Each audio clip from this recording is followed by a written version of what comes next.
What if I told you that the Vikings, those fierce seafarers who raided coasts and terrorized kingdoms, also had a hidden side that rarely makes it into popular history books? Not just warriors, explorers, and traders, but men and women who lived by a code that could be both brutal and strangely complex when it came to matters of sex, power, and domination. Today on this channel, where we uncover the untold sexual practices of history, we were diving into a subject that is as shocking as it is fascinating: what happened when Viking raiders captured noble women. The stories are not what you might expect, and the truths that emerge from sagas, chronicles, and archaeology will challenge the way you think about the Norse world. Imagine the scene: a coastal monastery under attack, or a wealthy household falling under the blows of axes and swords. Amidst the smoke and cries, noble women, daughters of lords, wives of rulers, sometimes even queens, were taken alive. To the Vikings, these women were not just spoils of war but trophies, living embodiments of prestige. Their fate was rarely simple. Some were humiliated, some elevated, and many lived in a twilight between prisoner and queen. Chronicles written by terrified monks describe noble women dragged away in chains, while Norse sagas give us tantalizing glimpses of captives who became mistresses, concubines, even wives of their captors. For the Vikings, status was everything. To hold a woman of noble birth was to possess not just her beauty or her body, but her lineage, her bloodline, her connections to power. Taking such a woman was a statement to enemies: we don't just conquer your lands, we take your legacy. In the brutal arithmetic of power, noble women became bargaining chips. Some were ransomed back for immense sums of silver. Others, however, were deliberately kept, their value not measured in wealth but in the prestige they lent to a warrior's household. And then there is the darker, more intimate side. Norse culture was far from shy about sexuality, and captivity often blurred into forced intimacy. The sagas don't always spell it out, but between the lines, historians find evidence of practices that would today be recognized as sexual enslavement. Yet within this cruelty, something unexpected sometimes happened. A noble woman brought into a Viking household might find herself not merely a victim, but a new center of influence. In societies where alliances were constantly shifting, her presence could change the fortunes of her captor. If she bore children, those children might inherit not only Viking ferocity, but aristocratic blood, a dangerous and desirable combination. One of the most striking examples comes from the tale of Melkorka, an Irish princess captured and sold as a slave. Though stripped of her title, she held on to her dignity in silence. Literally, she pretended to be mute, revealing her noble identity only later, when her status could benefit her son. This boy, born of captivity, rose to prominence in Icelandic society, proving that even a woman captured in war could shape the destiny of a lineage. Such stories complicate the image of helpless victims. They show women navigating horror with cunning, sometimes turning what should have been their downfall into a source of unexpected power. But make no mistake, violence was real and often merciless. Accounts from Frankish and Anglo-Saxon chronicles describe noble women paraded like trophies, sometimes stripped of their finery to demonstrate the conqueror's dominance. This was psychological warfare, designed to humiliate the defeated man as much as the women themselves. Imagine the effect of seeing a princess reduced to a slave, forced to serve the very men who burned her homeland. In that act, the Vikings weren't just capturing people. They were dismantling entire hierarchies, replacing one order with another. Yet while brutality was common, it wasn't always random. Viking laws and customs recognized the difference between free women, thralls, and those of noble birth. A woman of high status was dangerous to mistreat too casually because she could bring political consequences. A noble captive might later be exchanged for peace, or even married into the family to solidify alliances. In some cases, such unions blurred the line between love, coercion, and strategy. A warrior might boast of taking a noble bride, but beneath the bravado was often a careful calculation. And this brings us to an unsettling truth. The Vikings lived in a world where power and sexuality were inseparable. Capturing a noble woman wasn't just about desire, it was about domination, lineage, and the performance of masculinity. To the Norse mind, The taking of women was part of the taking of wealth, of land, of glory. It was one more way of proving that Odin smiled upon the strong and left the weak to suffer. The fact that some of these women adapted, survived, even thrived, doesn't erase the cruelty. It only shows the resilience of those caught in history's storm. What makes these stories so haunting is that they weren't isolated incidents. From the coasts of Ireland to the rivers of Russia, noble women were caught in the Viking web, each with her own fate. Some faded into obscurity, their names forgotten. Others became mothers of dynasties, their blood flowing in the veins of kings who would one day rule lands far beyond the fjords. And through it all, the Viking reputation grew, not just as warriors, but as men who rewrote the destinies of those they conquered, one captured woman at a time. But what did daily life look like for these women once the shock of capture passed? Were they locked away in chains, or did they walk freely in their captors' halls?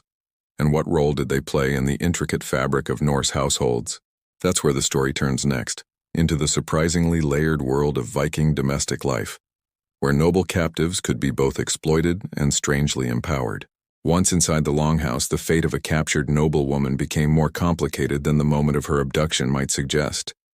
Life in a Viking household was a blend of hardship, ritual, and hierarchy, and for a woman taken from a foreign land, everything depended on how her captor chose to treat her. Some were kept as slaves, forced to grind grain, fetch water, and serve meals in smoky halls. Others were elevated, given garments of fine wool, and seated closer to the high seat, a signal of honor that carried weight in Norse society. And at times, the transition from prisoner to partner blurred in ways that defy easy modern categories. The Norse sagas often portray women, captives included, as shrewd players in the social game. In a culture where reputation was everything, even a captive could wield influence by aligning herself with the right allies.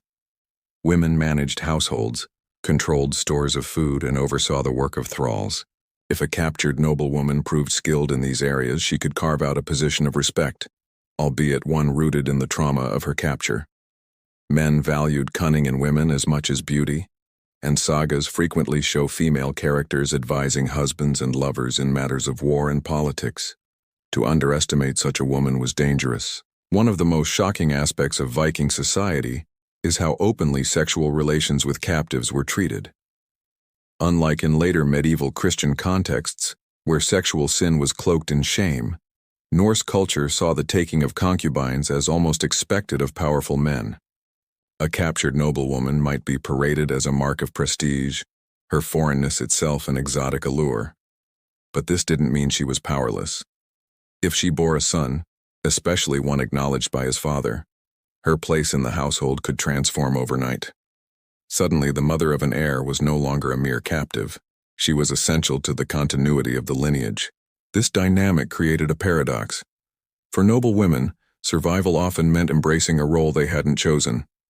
Some resisted, others submitted, and many walked a line in between, using wit to transform captivity into influence. Archaeological evidence gives us glimpses of this. In Viking graves, we sometimes find foreign women buried with rich goods, jewelry, keys, weapons, items that signal status. Were these once noble captives who rose to become wives or honored mistresses? It's impossible to know for certain, but the presence of foreign ornaments hints at stories untold. There's also the fascinating case of the so-called princess brides of the Rus, Viking rulers who established themselves in what is now Ukraine and Russia. Chronicles describe them marrying or taking noble women from Slavic and Byzantine lands, blending Norse ferocity with aristocratic bloodlines. These unions weren't always consensual, but they reshaped the politics of entire regions. Imagine being a princess of Kiev, suddenly bound to a Viking prince, your body now a bridge between two cultures, your children destined to rule a hybrid kingdom. In these moments, the intimate became political, the bedroom a battlefield as consequential as any raid. Of course, not all stories end in empowerment. Many noble women remained thralls, their days spent in toil, their nights subject to the will of their captors. For them, life was an unending cycle of servitude, stripped of the dignity they once knew. And yet, even here, traces of resistance emerge. Some sagas tell of women who cursed their captors, or who plotted escape, sometimes successfully. One Frankish chronicle recounts noble women ransomed back to their families, their return serving as a bitter reminder of the humiliation inflicted by the Vikings. In these cases, their suffering became part of a larger narrative of vengeance and resistance. To understand why the Vikings treated noble women this way, we have to enter their worldview. Norse religion and culture prized strength, cunning, and the accumulation of honor. Women, especially noble women, were symbols of status, but they were also individuals capable of shaping fate. In the sagas, even goddesses like Freya are depicted as both objects of desire and figures of immense power. Captured noble women lived in this same tension, dominated, yet sometimes dominating in return through the roles they carved out. The unsettling reality is that the Viking world normalized what we would see as shocking. Sexual conquest was tied to warfare, and the taking of women was part of victory's spoils. Yet this was not mere cruelty. It was also strategy, a way of absorbing enemies into one's household, ensuring their legacy was consumed by the conqueror. For noble women, every relationship, every child, every gesture carried the weight of survival. They could be enslaved one day and indispensable the next, their fortunes shifting with the tides of politics and desire. And this unpredictability is what makes their stories so haunting. These women lived in a liminal space, neither entirely powerless nor truly free. Their lives remind us that history is rarely simple, and that the line between victim and survivor is often blurred. When we look at the sagas, the chronicles, the burials, we see not just the brutality of conquest, but the resilience of those caught in its wake. Noble women were more than prizes. They were players, sometimes unwilling, sometimes cunning, in a deadly game of power that defined the Viking Age. But as fascinating as the household dynamics are, there's another dimension we need to explore. How the capture of noble women rippled outward into the wider world, reshaping politics, sparking wars, and leaving legacies that stretched far beyond the fjords. When noble women were taken by the Vikings, the consequences didn't stop at the threshold of the Longhouse. Their capture often sent shockwaves through kingdoms, igniting diplomatic crises, wars, and shifts in dynasties. For rulers, the loss of a daughter or wife wasn't just a personal tragedy. It was a political earthquake. Suddenly, alliances crumbled and enemies were emboldened. In this sense, the Vikings weren't only warriors, they were master disruptors using the bodies of noble women as leverage in their larger strategy of domination. Consider the raids on Francia in the 9th century. Chronicles tell of monasteries and villages burning, but also of high-born women carried off. Rulers scrambled to ransom them back, often paying enormous sums that enriched the Viking war machine. Every silver coin poured into ransom was another ship built, another raid launched. Noble women became the fuel for the very system that had captured them. Their bodies, their value, their very existence became entangled in the cycle of violence. It is chilling to imagine how many raids were indirectly funded by the desperation of families trying to recover their daughters. But ransom was only one outcome. Sometimes the Vikings refused to return their captives, instead weaving them into their own dynasties. The result was hybrid families that blended Norse blood with the aristocracy of conquered lands. In places like Dublin, York, and Novgorod, these unions helped create new ruling classes. Children of noble captives often became leaders who embodied both the ferocity of their Viking fathers and the legitimacy of their aristocratic mothers. The line between conqueror and conquered blurred in their veins, producing rulers who could claim authority in both worlds. The story of Olga of Kiev offers a fascinating glimpse into this phenomenon. Though not a captive herself, she represents the way women could become central figures in Norse-influenced societies. Married into the Rus dynasty, founded by Vikings, she later ruled as regent, displaying a ruthlessness that matched any warrior. While her tale differs from those of women captured in raids, it shows how the blending of noble blood and Viking power created new opportunities for female influence. One wonders how many anonymous noble captives played similar roles, their names lost, but their impact woven into the political fabric of medieval Europe. Yet the shadow side of this influence remained. For every woman who rose to prominence, Countless others languished in obscurity, their stories unrecorded. The sagas, written centuries later, hint at their existence but rarely dwell on their suffering. And perhaps that's the most shocking part. Not just what the Vikings did, but how casually it was accepted, how normalized the blending of violence and sexuality became. To the Norse, it was part of the cycle of fate, a harsh reality of a world where the gods themselves demanded blood and sacrifice. But there's another layer, one that touches on the spiritual. For noble women taken captive, conversion to Norse ways was often expected. Some were forced to abandon Christianity, baptized anew into the pagan rites of Odin and Freya. Others clung stubbornly to their old faith, creating tension within households. Imagine a noble woman whispering Christian prayers in the corner of a pagan hall, her identity both a secret rebellion and a fragile lifeline. In these spiritual struggles, too, we see the resilience of women refusing to be entirely consumed by their captor's world. In some cases, these women became conduits of cultural exchange. They carried stories, customs, even technologies into Viking society. A noblewoman from Francia might bring knowledge of courtly practices. A Slavic princess might introduce new forms of jewelry or weaving. Through them, cultures blended in ways that raiding alone could never achieve. The Viking world, often imagined as purely destructive, was also transformative, reshaping itself through the women it captured. And yet, the cost of that transformation was borne on the backs of individuals whose lives were upended forever.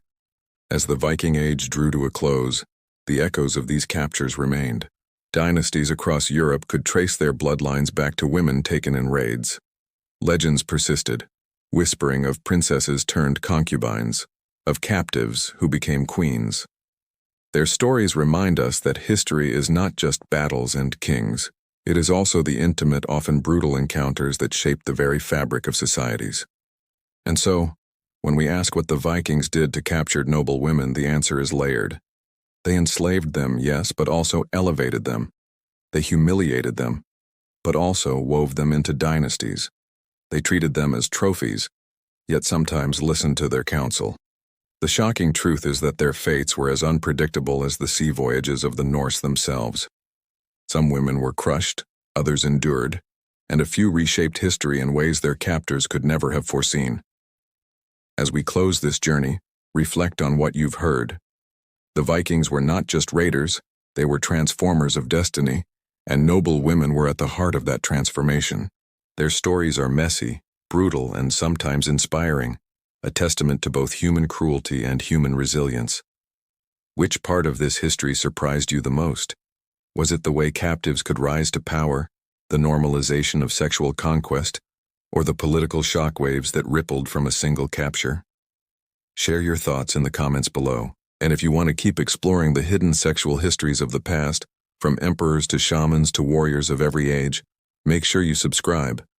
The past is far stranger and more shocking than you think, and we're just getting started.